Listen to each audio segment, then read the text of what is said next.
Hello everybody, I'm Antonia and this is Noel and we are from Boxtail Super Theatre Company, and this is another vlog mainly about the new show, which we are going to reveal the title of in just a minute.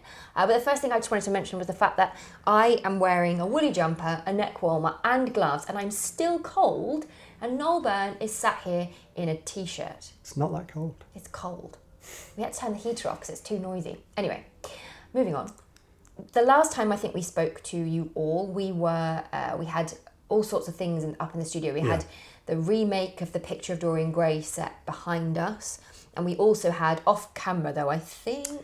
Yeah, I think they were behind the camera. Extra pieces that we're adding to the set for the Frog and the Princess, which we completed and which looked very pretty. And I think Noel has a photo to put up. Yeah, sure do. We made two, as you can see, two little lamps, which we were very pleased with because when they'd been finished, they looked very cute. Yeah, the whole thing looks really nice, and it's just a little something to add to the set to make it feel a bit more expansive, isn't it? When we first toured the show under a different title, we were going to smaller spaces mainly, so we just wanted to give it a little bit more to fill out some of the larger venues.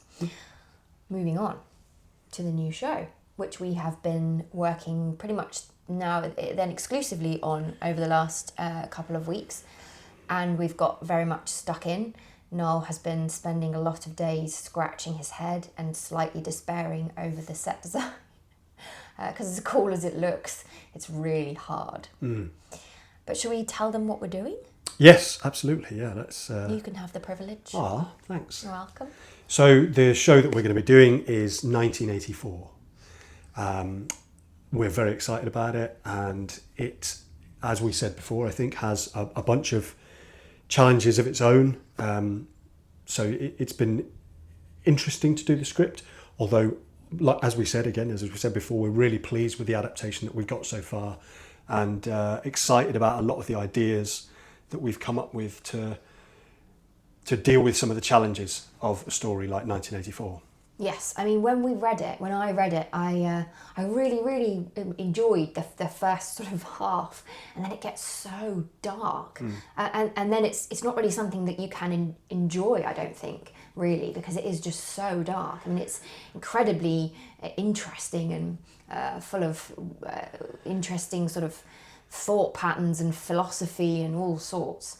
But my goodness, does it make you feel quite down? It's very bleak. Finished. Yeah, very bleak. So one of the first things that we talked about was how we make sure that the audience don't go out feeling really low, really down, and sort of, like they think, "Wow, gosh, that was a lot. Why did we watch that?" So that was the first thing that we wanted to make sure that we don't have with our version. That although we want to be faithful, that we bring out something else in there that is already present, but that means that the audience go out feeling a different emotion other than ugh. Yeah. So I think we're pleased with what we got, like we said. Yeah. Feel like we might be there with that. Yeah, I think we were surprised that we had an idea quite early on for how to approach the script, and sometimes those sorts of things pan out and sometimes they don't. And often you end up discarding things that the ideas that you've had right at the very beginning. But this really sort of helped us get a foothold on the whole thing, and then really informed the rest of the structure of the show. And the nice thing was when we started to write, and I feel like this has come massively with experience. I think we mentioned we wouldn't have tackled this text even a year ago, maybe. Definitely not. Yeah. But what happened at the very beginning of our writing sort of circle was Noel threw out an idea that he'd had for the very opening, and he was like, "I don't know whether it'll work or not." And we were all like, "Well, let's just give it a go." So we just wrote it and then carried on. And actually, it really helped. And I think in the past, we would have probably discussed it to the nth degree, and then maybe tried to start something else. Anyway, it was a good. And with a story like this, there are certain other challenges that you're always going to have. I think for 1984 in particular, people have some very strong associations. You think of things like CCTV cameras.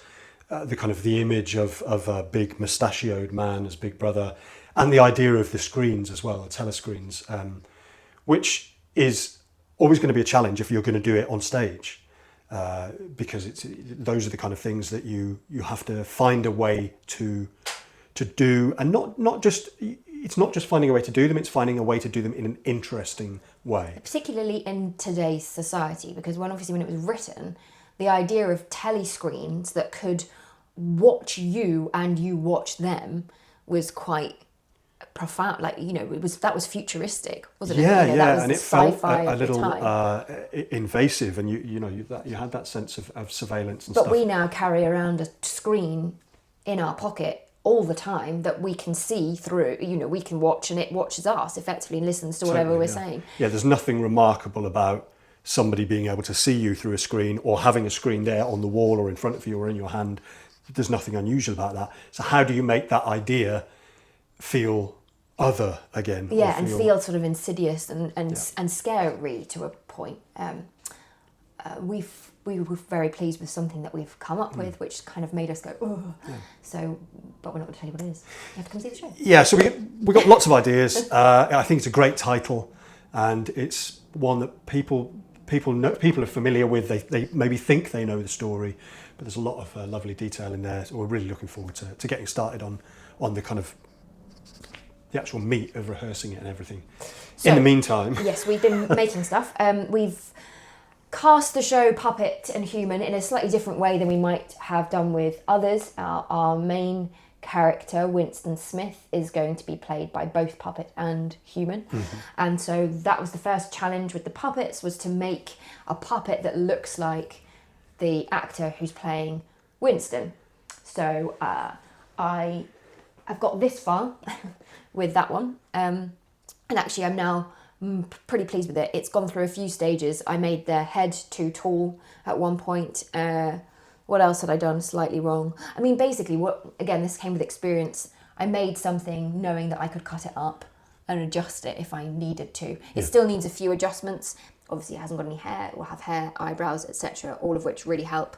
Also, in order to get the shape of the head right, I had to build this piece on at the back here, and I now need to cut. I wanted to remove that bit there, which is not necessary.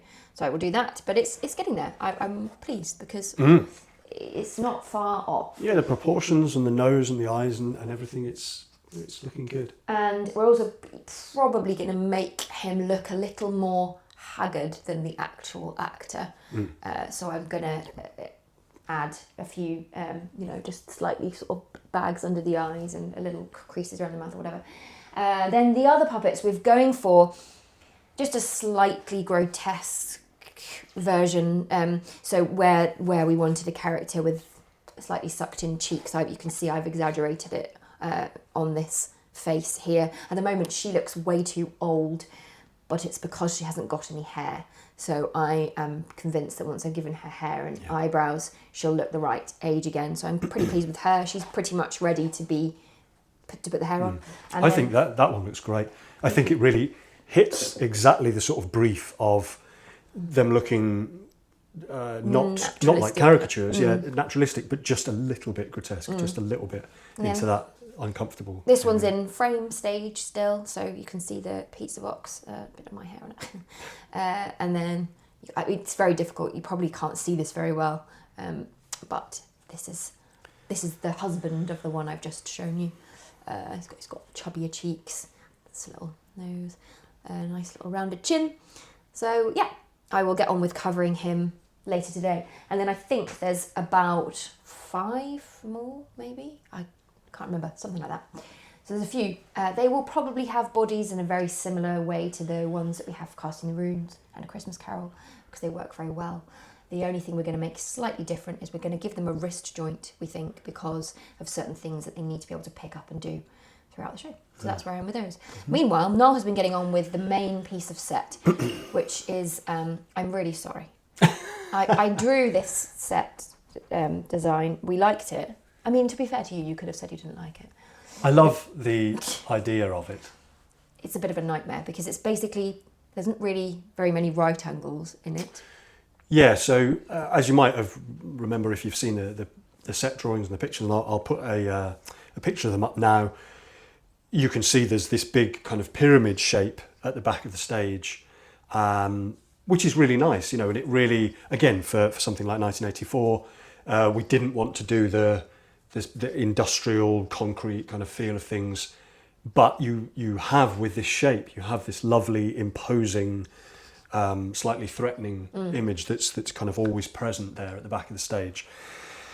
The idea currently is that it will be about 3.1, 3.2 meters high, all of which is fine. And I started with this one, which was on the set model, and this is to 1/10 scale. So we try and make the set models to scale to give us an idea of what it will look like, and we can move the stuff around and play with it. And you can see on this that part of the problem is that in order to get the angle on the edges and at the front here, the back of this section isn't at a right angle to the ground, it's slightly leant back. And then I'm going to have this section here be straight up and down, so that you can have a support at the back there that meets that, and this bit leans on it, if that makes sense.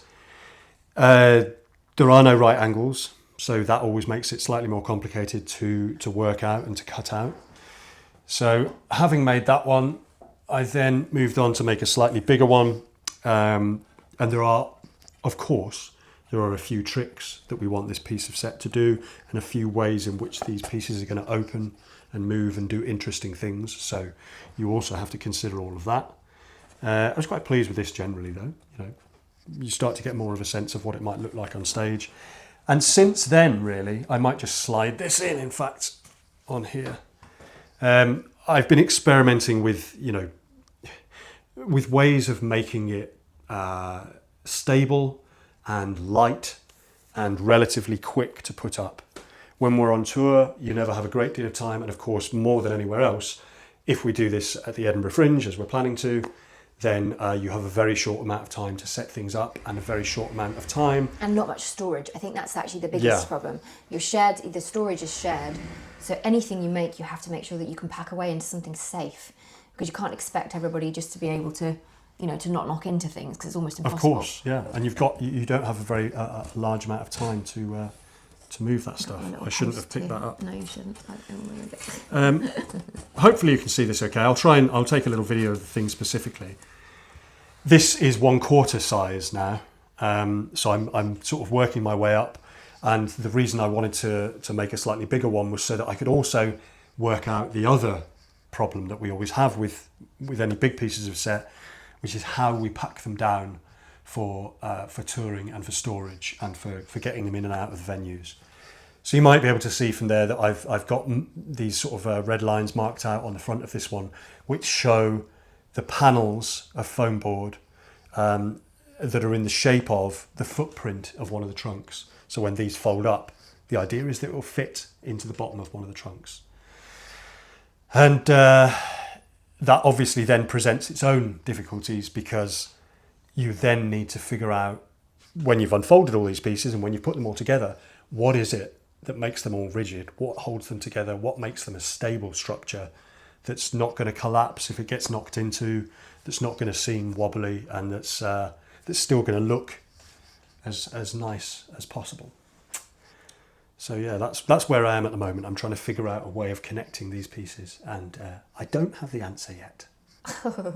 Next job is also to see how many A1 sheets of foam board you need for each piece. Yes, yeah, we've got to count up how many pieces, how many sheets we need in order to make this shape. But hopefully it'll look cool.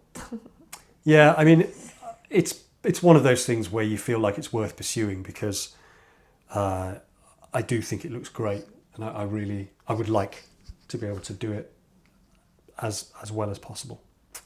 So we'll see how, I was going to say we get on with that, but really I can't take much credit for trying to figure that stuff out. It's not my thing. But yeah, that's where we are. And then after this, I think we'll probably be moving. We've made some of the set already. Yeah, so the corners, two sort of the skeleton two corners, things that we call the skeleton made. corners, yeah, they're both made, and they work. And they look really great. nice. Yeah, we're really pleased with And then we've got various ideas about light within the set. So we've just got to figure out exactly how that works, how that fits in. And then, as always with our things, there are a few extra little, like you were saying, tricks that building does, but then also that we want to happen with the corners and what goes on to them, and how they can and how they can move. And then there's 2 poll things as well that we've got. Yes. Oh, yes. Yeah, of course. Which we'll need doing. So yeah, lots to do, but it's all quite fun. Well, more fun for me maybe than for Noel at the moment, because that one is a little bit of a head scratcher. You know, if I can crack what sticks them together, then I can just be in business. Yeah, exactly. Start to work on assembling it, and I can relax then. I think that's quite enough waffle for today. But if you are enjoying the vlogs, please do give us a thumbs up, leave us a comment, subscribe to the channel. Welcome to everyone who's subscribed. There's been quite a few people. Thank you very much. And if you want to know the day-to-day workings of what we're doing, obviously you can follow us on Instagram. Noel's also doing TikTok now. I feel like there's something else that's replaced Twitter/X. I don't know what that is, but Noel's on that too. And so we will, you can do all of that. But we'll see you again next time.